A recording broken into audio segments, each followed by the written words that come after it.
Hey y'all, Josh here today, aka the world's greatest dad, and what we have here is the HYCHIKA 19-piece hole saw kit. And today we're going to unbox this bad boy, take a detailed close look at it, fully test it out, and see if it might be something you need to pick up as well. So with that being said, let's get it.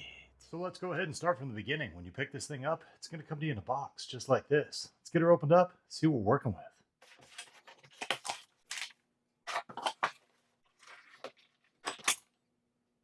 Now as we open this bad boy up, the first thing I want to point out is it comes in this nice hard shell carrying case, which is going to be great to keep all of your saw blades and pieces in one spot. And inside the box, you're going to find out that you do get 13 different hole saw blades, 2 different mandrels, one being 1/4 inch and the other 3/8 of an inch, a hex key if you need to switch out any of your drill bits, and an installation plate. As we take a little closer look at these hole saws, you'll see they have nice carbon steel teeth here on the top, and these are going to be geared more towards soft woods such as OSB and CDX. You could also use these with PVC or drywall as well. And when it comes to the actual saw blades, you will notice that on each one, it's going to be clearly labeled with both an inch and a millimeter measurement. Our smallest saw blade is going to be 3/4 of an inch, which is 19 millimeters. And our largest hole saw blade is going to be 6 inches, which is 152 millimeters. Now the depth of these saw blades is going to be an inch, so that's going to be the maximum thickness of wood you could drill through with these. Now the sizes you're going to get include 3/4 inch, 7/8 inch, 1 1/8 inch, 1 1/4 inch, 1 1/2 inch, 1 3/4 inches, 2 inches, 2 1/2 inches, 3 inches, 3 1/2 inches, 4 inches, 5 inches, and 6 inches.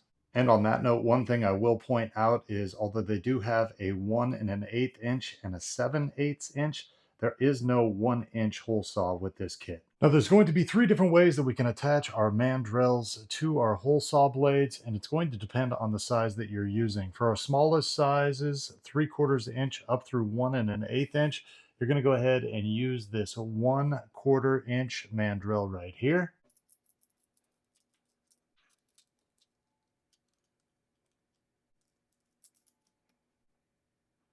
Now for these two, which is our 1 1/4 up to our 1 1/2, we're going to go ahead and use our 3/8 mandrel by itself.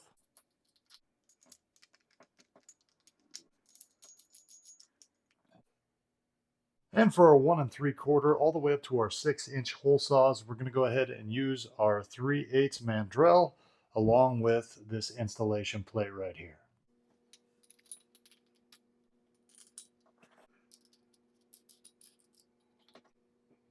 Now there is a hex key inside this kit, and what this is used for is to remove this little screw right here, and that way you could replace these drill bits if needed.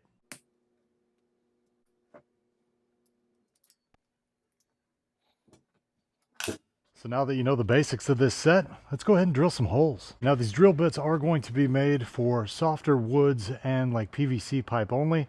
These aren't going to be used for any type of metal. And what we're going to test out on today, we have some 7/16 OSB right here.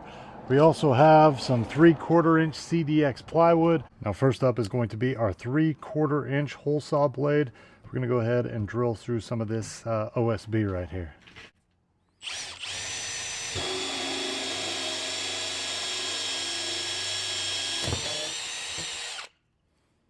No issues with that smaller 3/4 bit. Let's go ahead and move up to our 1 1/2 inch.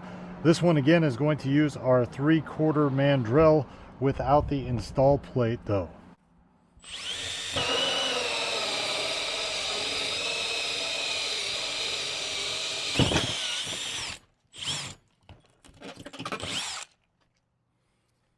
All right, now let's go ahead and test out our largest hole saw. This is going to be our 6 inch. As you can see, we're using the installation plate on this.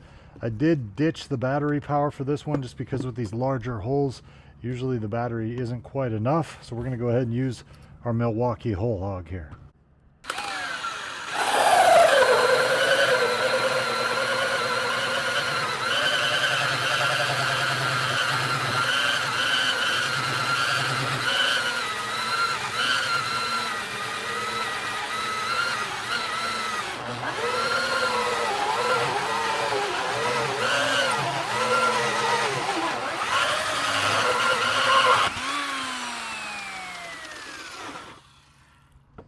When you get done using these, you will have a chunk of wood you'll have to pull off.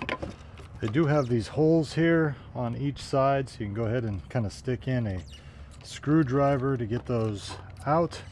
And if you're still having issues, you can just go ahead and take this off, pull your drill bit out, and it should come off. Now, with that being said, it did do a good job at cutting out this 6-inch hole in this 3/4 inch CDX plywood. As you can see, fairly clean there. Take a look at our OSB pieces here with the smaller ones. A little bit rougher on the holes, but I think that's a lot attributed to it just being OSB rather than the blades themselves. Now, one thing I would like to point out is HYCHIKA actually has a couple different hole saw kits. This is a different one over here. This is going to be kind of the upgraded. These are going to be a little bit thicker, more heavy duty, and this is also bi-metal, so you can cut through some thin metals with this as well. The one that we're testing out here today, as you can see, a little bit thinner, not quite as deep, and just not quite as heavy duty. Now, if I was to choose between these two, and I only had to go up to 2.5 inches, which is as large as that goes, I would definitely choose this kit. Now, if you're after those larger holes that are going to be above 2.5 inches all the way up to 6, then, you know, this wouldn't be a bad kit. Just realize you're getting what you're paying for. The cost of regularly one of these 6-inch in a name brand is going to cost you probably twice as much as what you're paying for in this complete package. So if you're just a DIYer trying to get some things done around the house, occasionally drilling holes, this should work out for you. You're professional, definitely not going to be your kit. So there you go. That's pretty much everything you need to know about the HYCHIKA 19-piece hole saw kit. To close this video out, one other thing I want to mention, the company does offer a 12-month warranty on any of these hole saws. So even though it isn't professional grade, by all means, if you've got any issues, get a hold of the company. I'm sure they'll take care of you. Other than that, I hope this video helped you out. We'll see you next time. Hey, one more thing before you go. I wanted to let you know that the HYCHIKA company behind this hole saw kit is a big fan of the world's greatest stats, in-depth, and informational videos. Therefore, about a month ago, they reached out to me and asked me if they could send me this product for video review purposes. Now, with that being said, all the thoughts and opinions expressed in this video were my own. I always do my best to accurately describe any product I review. Now, I hope this video helped you out. We'll see you next time.